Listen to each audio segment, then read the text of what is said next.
Greetings, this is Ty Brown with AthleticDirectorU. I'm here at Ticketmaster headquarters and I am joined by Jared Smith. Jared is the president here at Ticketmaster. Thanks for having us, Jared. Yeah, thanks for spending a little time. Hollywood. Now, Jared, you've been in the organization for almost 16 years. You've seen growth, you've seen a lot of things, a lot of changes here at Ticketmaster. Thinking about leadership with the spectrum of 15 years in the company and seeing your growth and the changes in the company, can you give us some insight on your experience from a leadership role and as you have ascended to the leadership role in the growth of Ticketmaster? Yeah, for sure. My father worked for the same company for 30 plus years and grew up in the Midwest. He worked for John Deere. And that was always an amazing thing to me, to spend your whole career in one place. It was always something I just thought was an amazing accomplishment. And then, as you come up through school, more and more these days, it's odd to spend that long or that many years in a single place. Whether it's wearing a jersey for a pro sports team, you go team to team these days, or even in our careers as business folks, you go team to team. So, for starters, I've just been incredibly blessed to continue to have opportunities to grow and take on new challenges. And the thing that's always kept me here was the company's ability to understand the landscape around it in an industry that seems like it's constantly evolving and constantly changing, which always kept it interesting and fresh. So in the 16 years that I've been here, we've had 3 or 4 presidents prior to 2010, which was the big change with the company with the merger with Live Nation Entertainment, and then just a couple of leaders afterwards. But in each one of those leadership changes, you try and learn a little bit from a new perspective and a new person who's in the job and building some new solutions and has a new perspective. I've been fortunate enough since I took the chair in 2013 that we've been able to attract an immense amount of really talented people to the business that weren't necessarily live entertainment or professional sports entertainment executives, or historically that's not where they had spent their careers.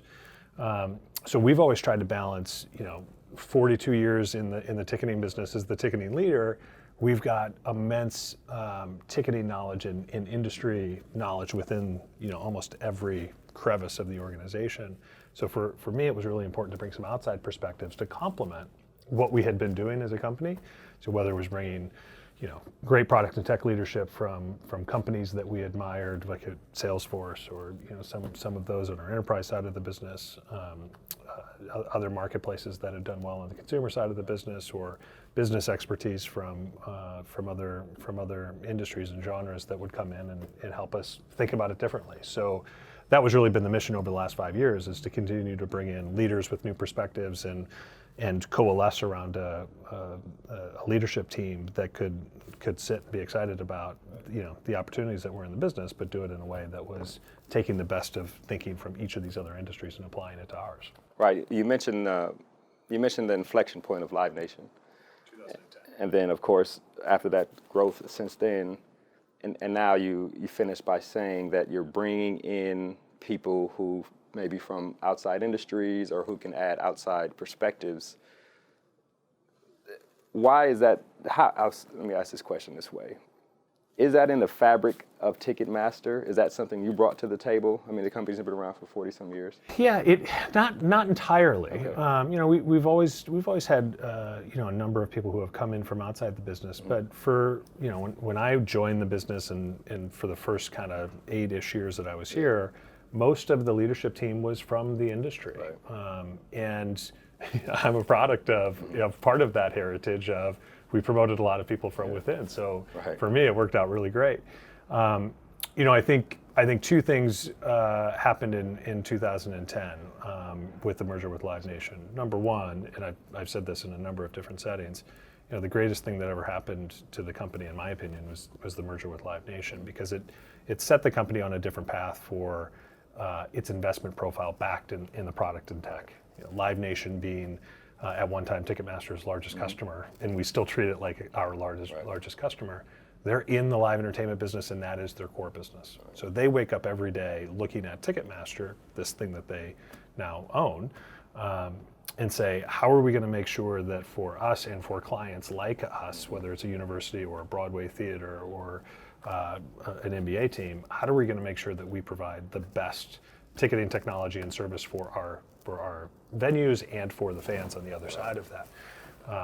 And have invested in the company because they want that investment to inure to their benefit with their own business, right? So that change in kind of mentality to make sure that we were going to double down to be the leader for a long time has just, that investment climate has just been fantastic for us. So that's number one. Number two is, Michael Rapino, who's the CEO of Live Nation and my boss, has always believed in making sure that you've got the right leadership in place, and don't get stuck in your ways. Have a very small to-do list, make sure that you understand your focus areas, and then go find the best people that you can to execute on those things. And he's done some of that with the leadership team at Live Nation, and we've picked up on that and tried to attract those people here. But we're incredibly fortunate. We've got a business that's got incredible scale, a brand that people know and they trust, and we work in a product that couldn't be more exciting for people. So when we try and attract executives to the business, you talk to them about the changing landscape and the move to digital and what that's going to mean for fans and the live event experience, and every one of them is either a diehard Hawkeye fan. Most of them are Hawkeye fans, or a Patriot fan, or a fan of Broadway theater, or whatever they're a fan of, right? Like the ability to ply your trade in something that you're passionate about is just super unique in the world, right? So when we can be competitive and with a business challenge that is interesting to them, and they can apply that to an industry that they're passionate about, like it's the greatest combination in the world. You mentioned the Hawkeyes. You're a Hawkeye, University of Iowa. You think about what they've done in terms of consistency, but you know for sure that the leaders on campus and in athletics always are trying to evolve and get better. Why is that important in leadership? Yeah, well, listen, I was a good example, right? We were just talking about Coach Ferentz is we think maybe the longest serving tenure at one school in D1 football at least, and that consistency and the program that he's built and the people that he's surrounded with and it's unbelievable and something to be admired. We're 42 years in, and we've been the industry leader for the vast majority of that time, and we've done it through some seismic shifts in not just our industry, but in commerce in general, right? I mean, this business started before phone sales took off. It was a retail outlet, and then moved into phones, and then moved into the internet, and then moved from the internet onto mobile phones, and so on and so forth. So there aren't that many kind of pure brick and mortar industry-leading companies that 30 years across those changes in commerce is still the industry leader today. And I credit, all of the people that I was fortunate enough to learn from and inherit the business from, with understanding that staying still was not a recipe for continued success. Past success is not a very good predictor of future success. So if you're not consistent in the culture that you're creating and in your commitment to continuing to innovate and invest in your business, and then continue to attract talent that's going to push the business forward, you're gonna fall behind. And especially in today's environment where every day, the business, Wall Street Journal or every website that's talking about digital transformations of every sector of the economy that are being disrupted, we've got lots of competitors in our space that are doing really interesting things, and they're pushing the entire industry forward, us included. But we've been able to continue to, again, invest and build on the history that we have, the heritage that we have, to stay ahead of it. So you gotta harness that consistency and use it to push yourself forward. Push yourself forward, and you mentioned the inflection point of Live Nation and Ticketmaster. The fan experience today, right, is a lot different than the fan experience was 5 and 10 years ago. You guys have done a number of things over the last few years to enhance the fan experience, from being at home all the way through sitting in the seat at a venue, whether it be sports, some type of entertainment. Talk to us a little bit about some of the significant changes you've made over the last few years. Yeah, no, it's a great point. If you kind of look back 10 years ago, what Ticketmaster considered its lane in the live entertainment experience, it was pretty narrow, right? Before, anytime you're going to an event, whether you're a season ticket holder of your college football or basketball program, or you're going to a live entertainment concert, there's this life cycle that happens, right? I'm deciding I'm either in town, or I heard that my favorite art act was going to be in town. I'm trying to figure out if my friends are going to go. Then I'm doing the research on pricing, and then I buy the ticket, and then there's all of this planning that goes up to it, and then I go to the event. And we played a very small, narrow role of, once you had done all of this stuff, planning, and then you bought your ticket, we sold you the ticket, and then we said, good luck, have fun at the show. And we just looked at it and said, there's just amazing opportunity to make it better on the front side, get people to understand there are more events to go to, more discovery, more, and then to carry through that experience from the time that you bought all the way through to engaging them when they actually get to the venue. So we've been on this journey now for 10 plus years, and really focused on it for the last 5 to 8 on where is our lane and how do we extend it as far as we can so that we provide fans with the greatest experience all the way from planning to the event and beyond.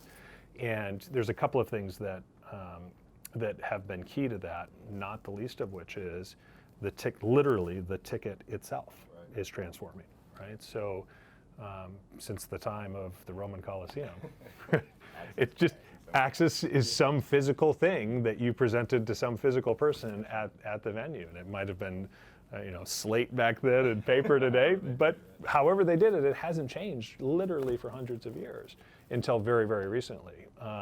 So like every other business today in the digital transformation that they're going on, when I came to work this morning, I was at a stoplight and I ordered my Starbucks and I drove through, I picked it up, I didn't have to talk to anybody, right? And I did that all on my phone on stored payment and did it in advance and et cetera. That's now the norm, right? And that's now the expectation of a consumer. So moving from a paper ticket, which historically has been completely anonymous and easily transferred in a way that you would lose track of whoever was in the venue between the time it was sold and the time that you showed up, moving that to a digital environment for us has unlocked this ability to understand the entire journey that people go through from planning all the way through event attendance. And the biggest part of that is identity. Who are the people who are actually in the venue, and what does that mean for us in terms of providing venues a better opportunity to make sure that ticketing is safe and secure? Who's in my venue? Without it, it's tough to be safe and secure. But then get to another level of personalization, right? Another level of ease of use. If it's me and I'm on venue, in the venue, I'm a season ticket holder, you've got my stored credit card, I can go get my food and beverage or my merch, or all of those experiences now can become a lot more seamless than they historically ever had been. So the fan experience has just been a focus of ours that really is keying off of the change in that ticket from something physical that could be transferred to something that you carry around and is intimately personal to you, and that, oh, by the way, is a great communication device that we can engage you on, right? Right. I'll ask a couple questions here before we wrap. Thinking about what you mentioned, that's on a personal level, right? That's, I'm going to different, Starbucks, you can just say Starbucks, and they already, do you want your caramel frappuccino today? They know what you want to order. But taking on a broader level, the audience for some of these videos are athletic directors and people who work in college athletics, or even people who work in just entertainment in general. Does the data and analytics advise you on where to go with the industry? Does it advise the industry? I mean, you mentioned some competitors. 100%. Does it advise the industry? How do you, as a leader of an organization, how do you crunch that information and make decisions to where you can get to your next inflection point and take the business even greater? Yeah, no. So the wonderful thing about the transformation going on in the industry is it works on both sides of the coin, exactly. Right? It informs and improves the experience that the consumer and the fan is going to have. And it informs and gives the university in this case or the sports team a lot more data to be better at what they do, which is to provide a great experience to their fans and get them to come back. Specific to the university space, we have built a data services business here starting in 2010, 2011, called Live Analytics that does exactly that. That tries to take this immense repository of data that we have on fans and buyers and turn it into actionable insights on how do we make sure that we use this database and better target for more efficient marketing spend. How do we, even though you haven't bought a college football tickets, if you bought these other types of events, you are likely to be interested in that event. So how do we widen the target? I think the most interesting thing for us as we move into digital ticketing right now, the most practical thing is simply particularly in college athletics, you have a ton of season ticket holder inventory that might be from donors, might be from students, might be from alums, and they're only able to go to so many games. But those seats get filled every single Saturday, right? That means that those physical tickets that are sitting in somebody's desk drawer either got FedExed or UPSed or emailed to somebody, and you have the name of the donor or the alum, but you don't know those other three people who are now interested in your university. Exactly. And with digital ticketing, we solve that problem, right? We now know all of those people in that venue. We can turn them into direct buyers or direct donors and show them that there's a proposition to come back and have a relationship directly with the University of Iowa or UCLA or whatever the case may be. So we have a suite of technologies and tools to not only enable the collection of that data, but then to help them do something with it. Big data is great, and it's great to have lots of data, but to turn it into something that's actually actionable, to drive revenue, to drive donations, to drive engagement, that's really the key and the secret sauce to make it go. Exactly. And I'll ask this last question here, ties back to leadership. I recently did an interview with a good friend of mine who worked in college athletics for a long time, and he went over to a big brand corporation, and I asked him about translatable skills. He said, I use something every day from my time in college athletics. If you were to give advice to people watching the video on leadership, on some of the keys to successful leadership from your perspective, what would you say, one or two things? Well, as I said when we started, I sometimes feel like I'm the luckiest guy in the world to have had the opportunities that I've had in a company that I love that's continued to keep me challenged. And people ask me questions like that, like that's an interesting story. How did that happen? And I always just valued asking the question. There is no dumb question. And the feedback that I always get was, glad you asked that question. And people want to espouse, they want to share that knowledge. You want to turn everybody into a leader, turn everybody into a coach or a teacher. And now I find myself on the other side of the table, valuing in people that we recruit or we interview or that we promote, the ability and desire to learn is there's no substitute for it. People, the direct corollary between intellectual curiosity, the wanting and willing to ask the question and the willingness to be a little bit vulnerable and not pretend that you have to know everything, those are the people who inevitably, they dive in, they roll up their sleeves, they learn something new, they accomplish it, and it rounds them out and they grow as people. So for me, hands down, the advice that I give when we talk to students or we talk to folks that we're trying to recruit is, hopefully we're creating an environment where you feel comfortable to ask the question and be curious, because we just believe that those are the people who are going to grow and learn and continue to do that their entire career. So ask a bunch of questions. That's good advice. Wherever you can and whenever you can. That's good advice. Good leaders will appreciate it. Excellent advice, Jared. That's something I'd like to do with that. It's a whole lot of questions. Yeah, you got it. Well, we really appreciate you having us here at Ticketmaster. Thank you very much. We appreciate the time. Thanks, man. Yes, Good sir. to meet you. That was Jared Smith. He is the president here at Ticketmaster. And of course, this is Ty Brown with AthleticDirectorU. And keep in mind, the role of a leader is to create and maintain an environment that people want to be a part of. And as always, be better tomorrow than you are today.